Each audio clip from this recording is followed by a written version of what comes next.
All right, it is Tuesday, the 3rd of July. I'm down here outside of Ensenada, Mexico. Kind of halfway between Ensenada and Bufadora, so we're going to visit there afterwards. And it is now less than 8 weeks to go to the Leadville 100. Whoa! Wow, that opening gambit was wrong on both counts. It wasn't Tuesday the 3rd of July, it was Tuesday the 4th of July, Independence Day. But what's more unforgivable is that I wasn't just under 8 weeks to the Leadville, it was under 7 weeks. I'd lost a week somewhere, and I really did lose a week. I don't know where it went. This time 6 weeks, the whole thing is going to be over, because right now it is Tuesday, the 11th of July, I hope. So while I did get an opportunity to record episode 5, yeah, I think it was 5, I did not get the opportunity to edit episode 5 while we were down in Mexico. So what I'm going to do is let this run through, now that I've had the chance to chop it a little bit. Oh man, I might interject here and there, and then I'll come back and let you know where we are 1 week on. So it's an episode 5/episode 6 episode, if you know what I mean. Such a stark contrast crossing the border from the US into Tijuana and driving through the streets there and down through the coast to Ensenada. But all good so far, and I've managed to blag myself. It looks like I'm in a nice resort here. I had to blag my way onto the beach. I'm sure I could have found another way on, but the woman rang the office and pleaded my cause, and here I am. Alright, so it's 5 miles this way, 5 miles back, that'll be 10. I didn't quite know what this route was going to be like, but it's on the beach, which is fine. The sand is relatively hard packed, but I'm conscious that that's a bigger effort, so I think I will not do 2 loops like I had intended, which would have been 20 miles. I think I'll do about 16 miles, which I will take as a 20-mile equivalent on the soft sand. So my last week of training has gone really well. Best week now, exactly what I wanted to do for last week and the next 2 weeks.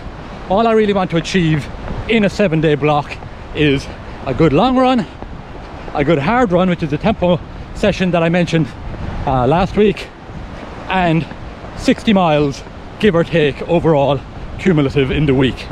Last week during my long run, I ate nothing but those RX bars every 20 minutes, and I won't lie to you, after 3 hours I was pretty sick of them.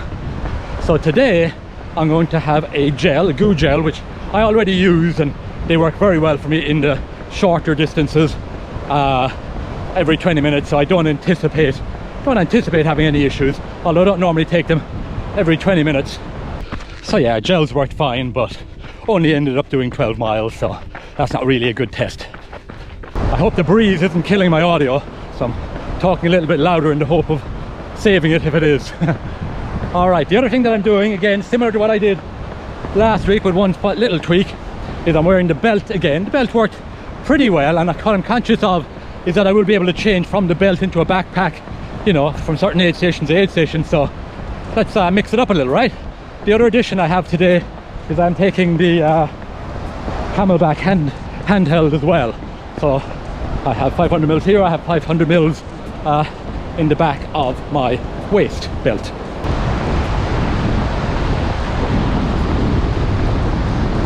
So before starting this run, my cumulative total for this week, I think is around 62 miles. I'll put it up on the screen. And if the next 2 weeks could be a mirror image of that, I would be very happy indeed. Seems a bit boring, but that's exactly what we're looking for. And I am feeling good now. You know, it's funny, it's like a switch goes off in your body after a certain period. For me, it's about a month. Let's say a month after an event, or a month after coming out of an injury, and you kind of feel again that Popeye feeling of strength in your muscles and bones and body. So the trick now though is not to do anything stupid. This is exactly the time I decide, oh, do you know what, I'll do 3 loops of this, 30 miles, yeah, that seems like a good idea, and I cripple myself. I just had the realization that this run I'm doing today could not be less race specific. Here I am at sea level running on a perfectly flat course. So what else happened in the last 7 days? Well, pacer wise, I had a very good conversation with my main man, who has now booked his flight, so it's happening. Terry, we spoke on the phone, a Zoom call on Wednesday. He said he's all in and he's booked up and he's happy to pace the full thing. He's a very experienced ultra trail runner, and it's game on. A good friend of mine back in Ireland had also contacted me to see if I needed a pacer, but given the fact that you can only pick up your pacer at mile 62, which means that you'll only have a pacer, I know only is a, what's the word, relative term, you'll only have a pacer for 38 miles. I didn't think it was worth somebody flying over from Ireland to pace for, let's say, 15 miles if we split it up a little bit or whatever. So thanks to that individual. I won't name him in case he hadn't mentioned it to his wife yet, and she goes, "What? You were thinking of going over there?" So then on Thursday I spoke to Tom, who has run the Leadville 116 times, so if anybody knows the course, he does. So just to give you a few of Tom's top tips and what he takes with him, he takes a fully stocked medical bag full of Advil, Tylenol, paracetamol, and then things like Tums and different things for the stomach. So from that, I wouldn't take the NSAIDs, the non-steroidal anti-inflammatory drugs, just the potential harm you can do yourself. I'm sure it would be fine, but the race isn't that important. Very important, mind you. I will, however, pack the Tums, and the other thing that he mentioned that made sense to me is that I take a lot of gels. Whoa, that's okay, 2 minutes out till the next one. And your stomach gets very acidic, so it is a good idea to put something basic or something that kind of mops up the acid in a sense down there. He likes to take some just meat, like a beef jerky or something like that, even some bread or something, the Tums. So I think there's some sense in there. I'm gonna work on that over the next couple of weeks, but yeah, I like that. Done. 5 in. We're at 44 minutes. The other thing you'll note is that I am still wearing my Garmin watch. I did receive the Chorus, and I'll talk a little bit about that, but I just hadn't it fully set up before we came down south to Mexico, so I decided let's just bring the one watch, the Garmin, for this trip, and then we'll retire it. So yeah, my Chorus Apex Pro 2, I think, arrived. First impressions, very nice, very attractive, kind of thing I could wear as a standard watch, and probably will. The first thing I noticed when I put it on my wrist is just how light it is relative to the Garmin. Very nice. I know you get used to the Garmin once you've been wearing it, but when you put on something much lighter, you notice it straight away. So yes, back up in Westlake Village, the Garmin has been retired, and the Chorus is what we will be using going forward. Oh, and just in case you think Chorus sent me the watch out of the goodness of their heart, that's not the case.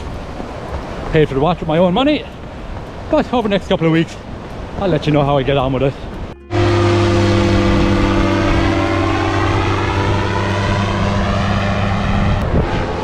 So many different ways you could be getting about, huh? Look at this guy. Oh, but getting back to nutrition, I read something during the week that really struck a chord with me, and it was that when you feel hungry during an ultramarathon, don't take more carbohydrates. Use the carbohydrates specifically for your energy. It's fat and protein will give you that satiated feeling that fills your hunger needs, and just use the carbohydrates to meet the calories. If you try and meet your hunger with your calories or with your carbohydrates, you'll end up taking too many and going down the road of gut distress.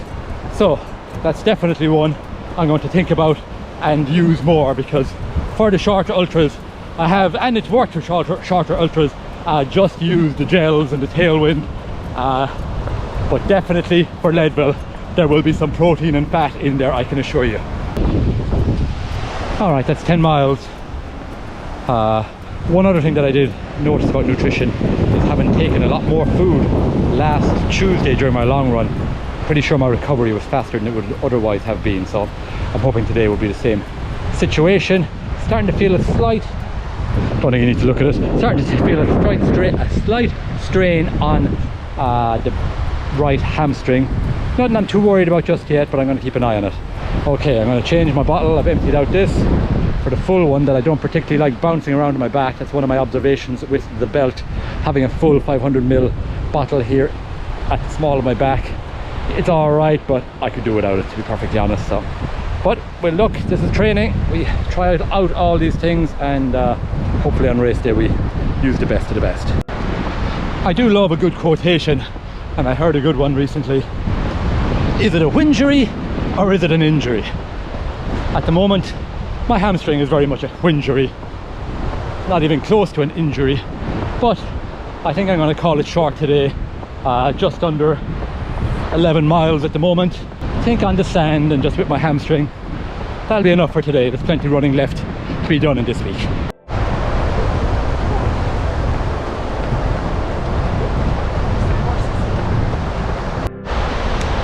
So that's it for this week, guys. I appreciate there's not an awful lot going on, but that's the way we like it, right? Keep it simple, nice mileage, growing week on week. Very happy with the way things are progressing at the moment. I'm sure you're progressing for your own A race, be it something over in Chamonix or the North Downs Way or the Kerry Way or something over here in the States.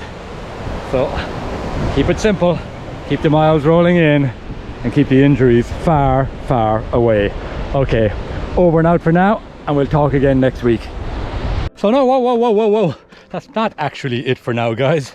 We got to catch up on where things have gone since last Tuesday. So yeah, I lost that week. I really did. Can't believe it.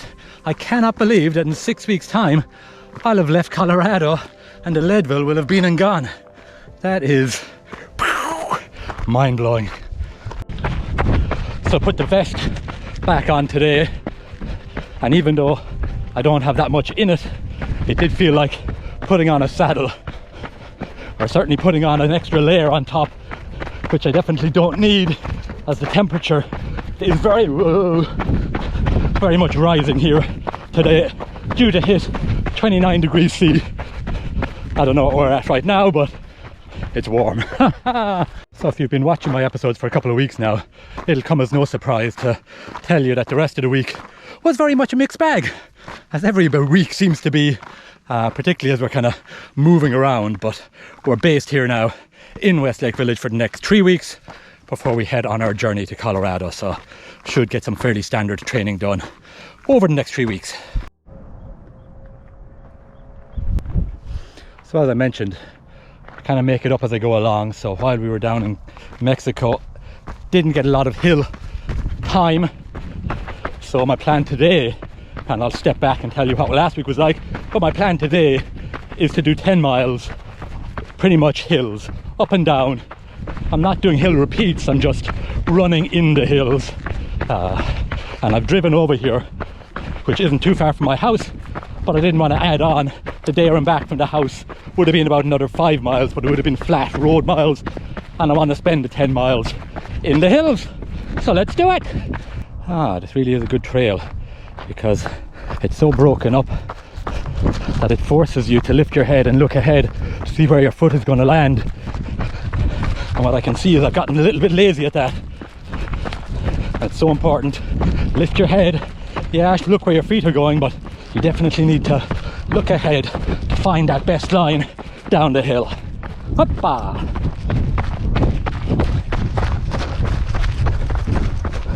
So yes, I have come back to familiar trails today, only because I wanted to be sure of the kind of running I was going to get. I didn't want to go somewhere and find out that it was, I was going to say marshy. I don't think there's anywhere within 100 miles of here that's marshy right now, but you know what I mean, that I didn't know what it was going to be like. Oh, so very quickly, if I can remember, since last Tuesday, that was about 12, a little over 12 miles. Then Wednesday, nada. Thursday, I think we did a kind of 8 mile run up in Valley de Guadalupe, beautiful wine region. highly recommend it. Ensenada, I would probably visit from Valley de Guadalupe, and Bufadora, I don't see any attraction there whatsoever. That was Thursday. No, I tell a lie. We did that 8-miler, I think, on Wednesday, and on Thursday, when we drove to San Diego, I snuck out after dinner to put in a quick tempo run because I knew otherwise I wouldn't get the opportunity. So that was good. Just fast 1 hour into San Diego city center and back out again. And that set me up for success then, because I knew the next couple of days would be relatively easy. We did a beautiful run around Mission Bay on the Friday. That was about 11.5 miles. And then on Saturday, oh, Saturday, beautiful. We did about a 3.5 mile walk, first of all, around the Hotel del Coronado, which is absolutely humongous, you know, and it sprawls into chalets and houses and apartments and city blocks really, but beautiful along the beach there. After that we did I'm gonna say a 7-mile run, just straight out and back along a bike path. Lovely. Sunday then I did a long run here. You know, it's kind of, what are you missing from your Armoury? So I had been missing that tempo run, so I threw that in down in San Diego. I had been missing a long run, which I was hoping to get last Tuesday but didn't. So I went out and did about 17.5 miles flat, but very solid. Happy with that. But I was tired afterwards, so didn't do anything yesterday, Monday. And now the other thing that's missing from my Armoury is the hills. So I just want to come back into the hills, do 10 miles up and down, just to reacquaint my legs with what it feels like to climb and descend on uneven ground. And just because it often goes unsaid and is so important, just as I mentioned taking a rest day yesterday, don't think I'm running all the time. The rest is so important. And after a long run like yesterday, I will often hop into bed in the afternoon for an hour, maybe even an hour and a half, just to kind of put the run in the bank, so to speak. So rest is absolutely key, and if I'm tired and if I'm not feeling it, I'll rest. Oh, the sweat is coming on now. All right, so what of the week ahead? Haven't quite got it all figured out just yet, but obviously we're doing 10 miles today in the hills, climbing and descending. Tomorrow I'm going to take easy, not because of today, but because of my change in tempo running. So I'm removing that long, hard tempo session. That was an hour and a half 2 Thursdays ago. That was really hard. Thankfully we didn't have any harm, so hopefully that's in the bank. But what I am replacing that with now for the next 3 weeks is that on a Thursday night there is a fundraising 5k cross country.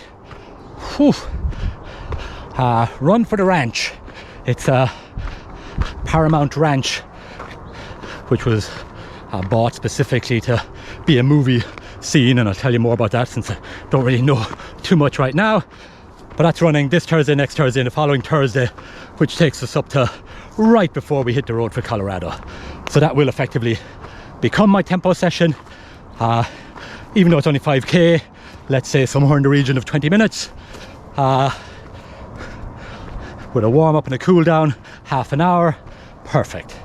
I don't like, and I don't know if there's any science behind this, but I think half an hour should be your shortest run, unless you're really desperate. From a nutrition perspective today, I am using up some bars that have been sitting in the back of my press, probably past their best before at this stage, but I'll take my chances. Look at this. Flahavans Irish Oaty Flapjacks. Real treat. Delicious. All right, I want to wrap up this episode because I'm conscious that it's longer than it should be for any training video at this stage. But I do want to say one thing before I go, and that is that I'm very happy right now with where my cardiovascular fitness is. I don't think that's going to be an issue if I can maintain it over the next couple of weeks in Leadville, but I really don't feel like I've done very much in preparation for my stomach. So what you should see over the next couple of weeks, apart from obviously the recceing and stuff when we are up in Leadville, is a big focus on getting my stomach in line, or at least getting some tools in place that are gonna help me when I'm in the pain cave, struggling at mile 82, wondering how I'm gonna be able to see that finish line, because it's inevitable, it's coming. All right, stay tuned, catch you next week, guys.